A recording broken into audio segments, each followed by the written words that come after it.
short and sweet. So who can give me a succinct, short and sweet, but it includes the appropriate parts? Who can give me a succinct summary? We talked yesterday about how we had about 7 different people giving us a bunch of different details. So who can give a succinct summary of what happened yesterday? 1 person, 1.5 people, 3. Succinct. If you need to take a second to think about it, that's okay. Cam? So, I can't remember his name right now. The Dobby elf, the house elf, he got out of the closet and, and Harry saw that he was keeping all the letters, and he said, one more time you cannot go back to school. And then he ran downstairs, made all the pudding in the air, and made it drop. Yeah. And then Harry got in trouble for it because he teleported away. And then Al came in and landed a note on Mrs. Mason's head because Mrs. Mason hates birds. And it was saying that all underage wizards may not use magic out of bubble. Thanks. I'm going to stop for just a second and give you a second to get yourself in order. If you are currently messing with any objects, laying on the floor, or having your back turned away from the group, I need you to fix that.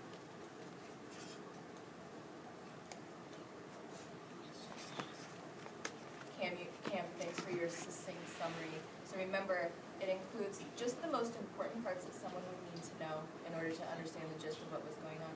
Yesterday, we made some predictions about what was going to happen next in the story. What were those predictions? What were some of the predictions that we made about what was going to happen when we read today or further in the story? Jace, what was one prediction? I said, he'd use magic to get out, or Ron and Hermione, either one of them would come get him. Say that again, that he was either going to use magic to get out of the Dursleys' house and make it like a little flying thing, or he would either Ron or Hermione would come and get him.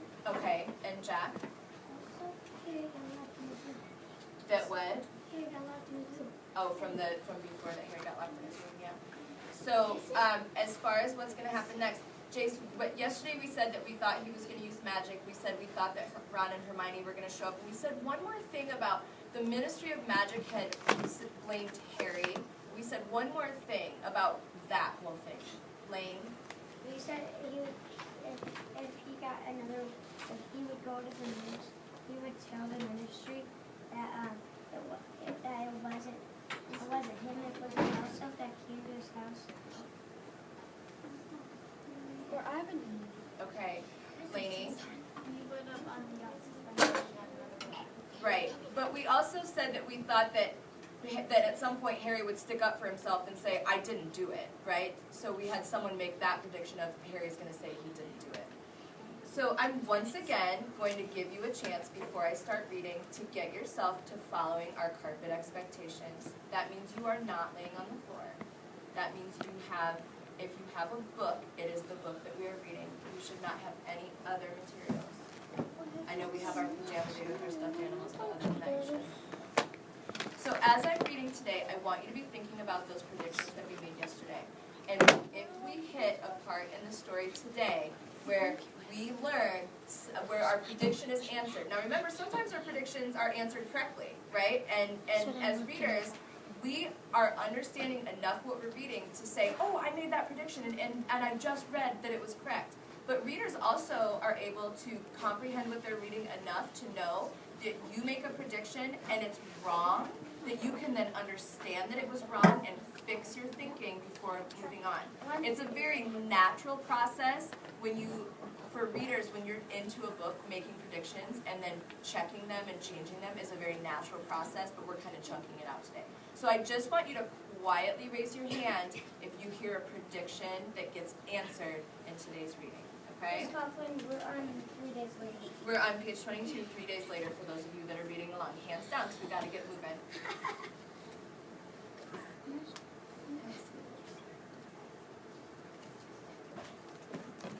later, the Dursleys were showing no sign of relenting, and relenting means of giving up.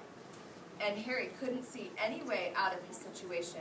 He lay on his bed, watching the sun sinking behind the bars on the window, and wondered miserably what was going to happen to him. What was the good of magicking himself out of his room if Hogwarts would expel him for doing it? Yet life at Privet Drive had reached an all-time low. Now that the Dursleys knew they weren't going to wake up as fruit bats, he had lost his only weapon. Dobby might have saved Harry from horrible happenings at Hogwarts, but the way things were going, he'd probably starve to death anyway.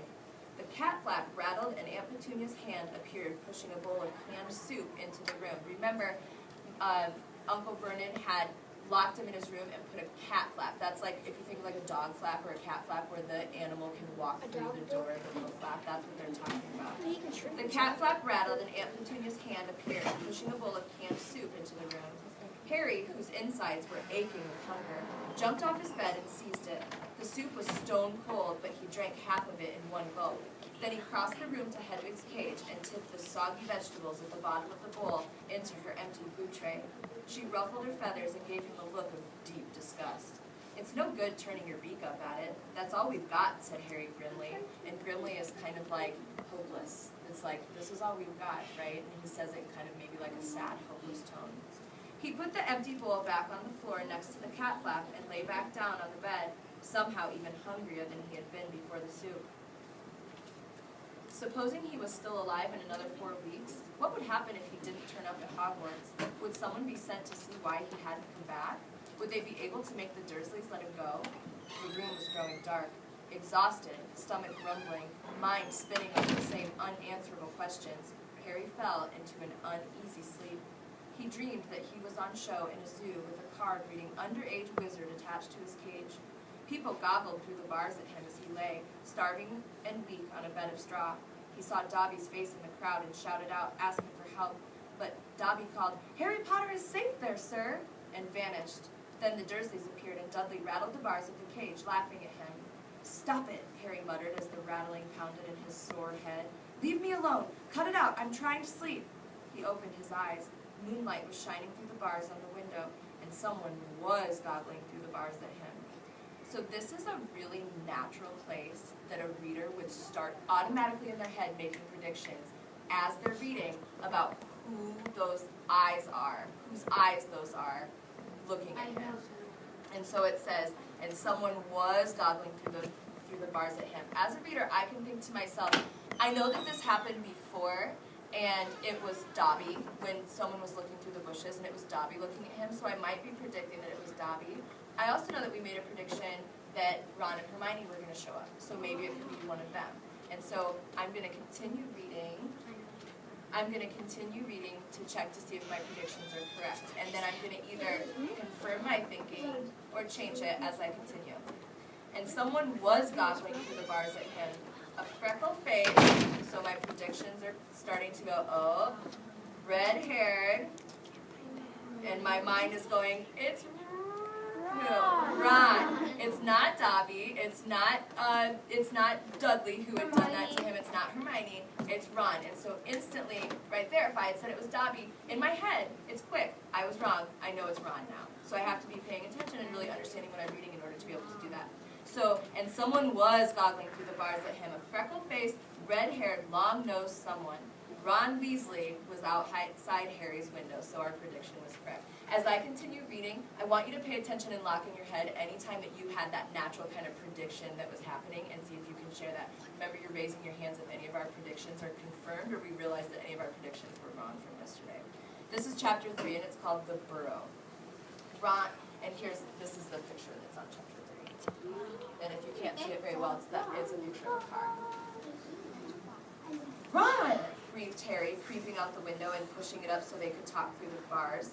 "Ron, how did you, what the?" Harry's mouth fell open as the full impact of what he was seeing hit him. Ron was leaning out of the back window of an old turquoise car, turquoise being that bluish-greenish color, which was parked in mid-air. Grinning at Harry from the front seats were Fred and George, Ron's elder twin brothers. "All right, Harry?" asked George. "What's been going on?" said Ron. "Why haven't you been answering my letters? I've asked you to stay about 12 times, and then Dad came home and said you'd got an official warning for using magic in front of Muggles. It wasn't me. And how did he know? He works for the ministry, said Ron. You know we're not supposed to do spells outside school.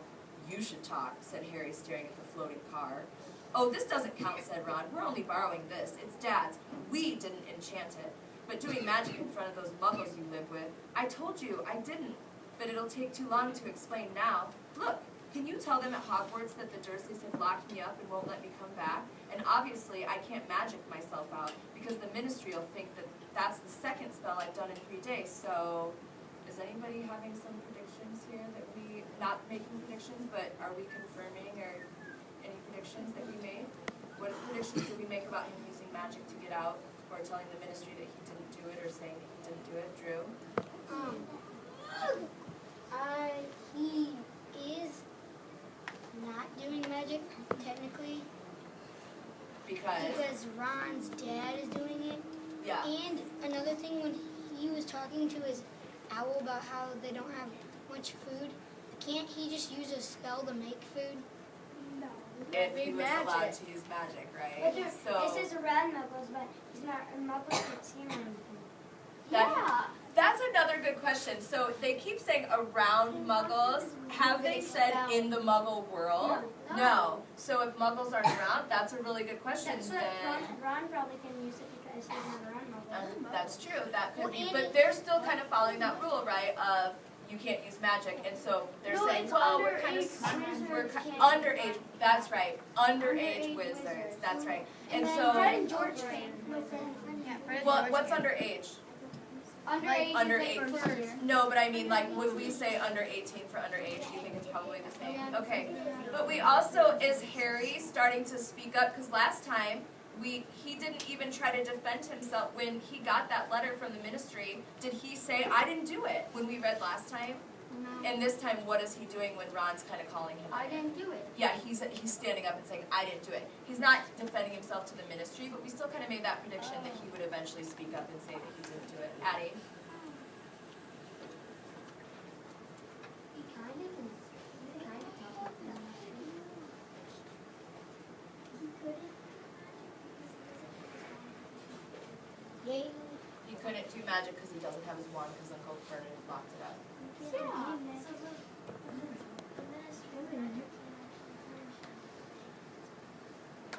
Okay, maybe that could be an argument. If you didn't hear what Addie said, she said, so the Ministry of Magic can't punish him. He didn't have his wand, so you're kind of saying like that would be his proof that it wasn't him. It was Dobby. Good point. Not yet, so then we're hoping that he'll defend himself. Drew, last one, and then we're going to keep going. He can also, but you can use magic. You can do magic without your wand, because when he met like Voldemort down in the dungeon place, he used magic like to fry his like face. That was love. That was love. That was the sorcerer's Well, but it was still kind of the magic of love, right? It didn't need to occur because of his wand. And you I can would do agree magic with without that. Yeah. your wand too. And if you guys remember when before he knew he was a wizard, what did he say was always happening? His hair grow long. Yeah, his hair was growing, stuff was floating and things like that. Did he have a wand? He didn't have a wand. That was in the first book, yeah. And he made a glass bench. And Okay, let's keep going. We always have these great conversations, then we're only able to read like 2 pages. Let's keep going. So, he says, but you can't magic me out either. We don't need to, said Ron, jerking his head toward the front seat and grinning. You forgot who I've got with me.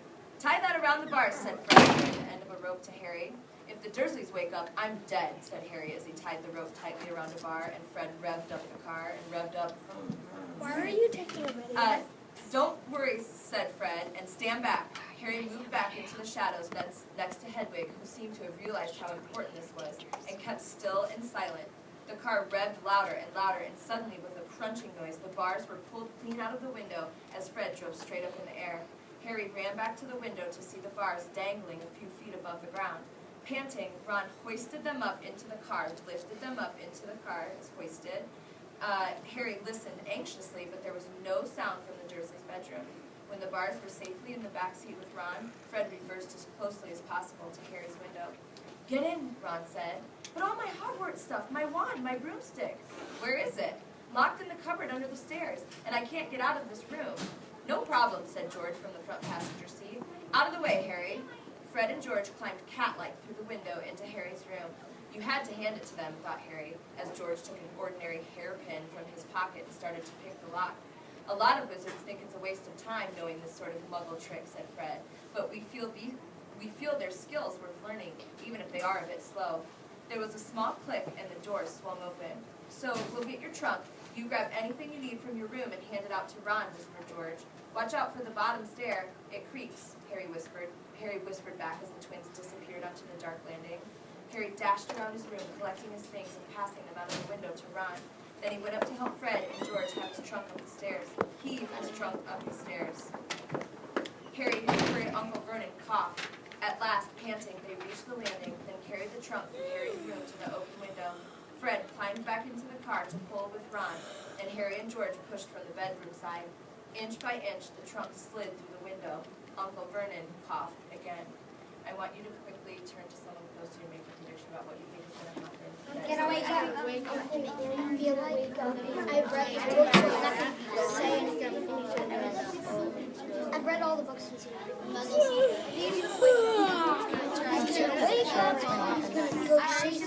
What's your prediction? What do you think will happen next?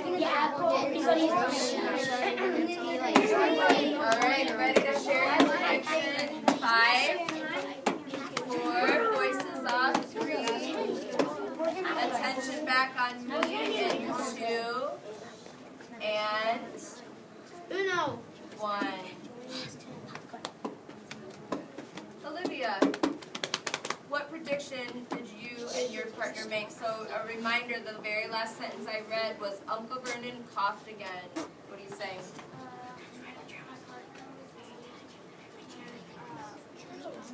I say Olivia, I'm going to stop you for just a second. I have people getting up and standing and walking around. That is not okay. You need to come back and sit down where you were. If you are currently talking to someone right now, you need to stop. And if someone is talking to you, please give them a silent signal to stop talking to you. Thank you. Olivia, you said Uncle Vernon's going to wake up. Why?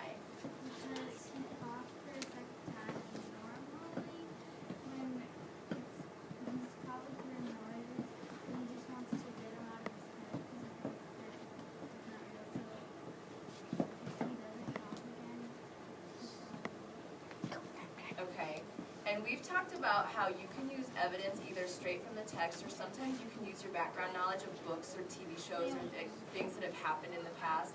That you say, I know that when an author does this, this typically happens. Or sometimes an author gives us a lot of information. Lainey kind of said that the other day, that an author will give us a lot of information to throw us off so that we make a prediction, but then we're wrong, and that kind of keeps us interested, right? So we know in books and movies and TV shows and such that if people are sleeping and then making noises, it really gets the reader kind of like, oh my gosh, what's going to happen next, right? And then you're thinking about and really reading to understand what's going to happen next. So the next time we read, we'll be looking for whether or not Uncle Vernon wakes up. Thanks for a great conversation.